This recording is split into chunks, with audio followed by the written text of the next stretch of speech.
Bismillahirrahmanirrahim. Assalamualaikum warahmatullahi wabarakatuh.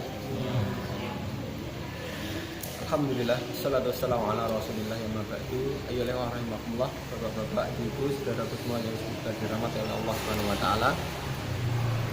Alhamdulillah, kami akan melanjutkan yaitu hadis yang ke-254. Ini masih bab mendamaikan antara sama manusia. Bismillah.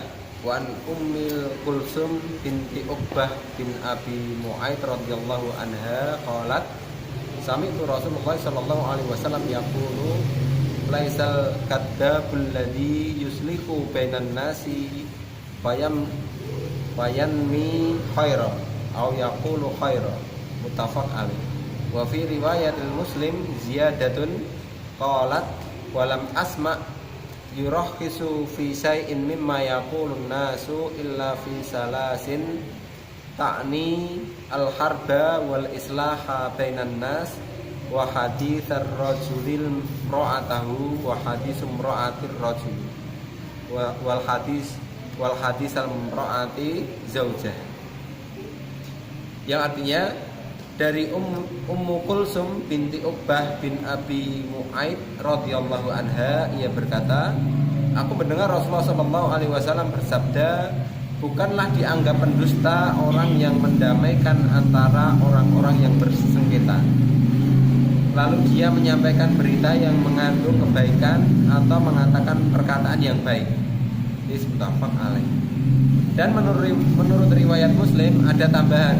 Ia berkata, aku tidak mendengar beliau memberikan keringanan pada suatu kebohongan yang boleh dilakukan oleh orang-orang kecuali pada 3 hal, yakni di dalam peperangan, ketika mendamaikan beberapa orang yang berselisih, dan ucapan suami kepada istrinya dan istri kepada suaminya.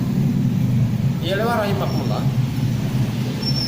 Hadis ini masuk kepada bab mendamaikan antara sama manusia. Artinya di dalam urusan perdamaian itu di situ disebutkan atau disandingkan dengan 3 hal, diantaranya tentang seperti di dalam peperangan atau seperti di dalam mendamaikan seorang yang berselisih atau seperti seorang suami dengan istri dan istri dengan suaminya. Karena di situ ada sesuatu yang tidak semuanya disampaikan secara jelas atau sebagaimana adanya, akan tetapi ada sesuatu yang ditutupi atau disamarkan supaya apa? Supaya kesan baiknya itu muncul dan kesan buruknya itu ketutupi. Untuk apa? Untuk supaya antara hak satu dengan hak yang lainnya itu tidak dituntut sempurna. Karena di dalam mendamaikan sesuatu atau seseorang yang berselisih itu, kalau masing-masing meminta haknya sepenuhnya, maka tidak akan pernah terjadi yang namanya perdamaian. Karena apa? Karena yang namanya orang damai itu yang satu mesti memaklumi kekurangan yang telah terjadi dari pihak yang satunya. Ini sebagaimana di dalam peperangan. Dalam peperangan itu disebut bahwa peperangan itu adalah tipu daya, sehingga yang namanya peperangan itu ada kebohongan di dalam. Terus kenapa kok di situ ada juga sebagaimana boleh di dalam suami istri, suami kepada istrinya atau istri kepada suaminya. Berarti ini suami dan istri boleh saling membohongi. Ternyata maksudnya adalah bohong di sini untuk satu, kasih sayang, untuk kebaikan dan cinta kasih. Jadi kalau misalnya seorang suami bilang pada istrinya, ya, ini wahai istriku, kamu kok cantik sekali, ya itu sudah semestinya. Walaupun orang lain menyebutnya bojo koyo ngono, cantik kok elek gitu. Misalnya ya. Jadi di mata saya misalnya kamu itu yang paling cantik. Nah, ini suami katakannya seperti itu. Atau misalnya masakannya enggak enak dibilangnya seger. Nah, boleh ternyata. Dan sebaliknya. Kemudian seorang istri sebaliknya juga, suamiku kamu sekarang kok gagah, kok semakin tua, semakin bijaksana dan seterusnya. Misalnya seperti itu. Ini adalah untuk kebaikan dan cinta kasih. Jadi sudah sewajarnya dan semestinya, dan itu boleh. Tidak usah kaget.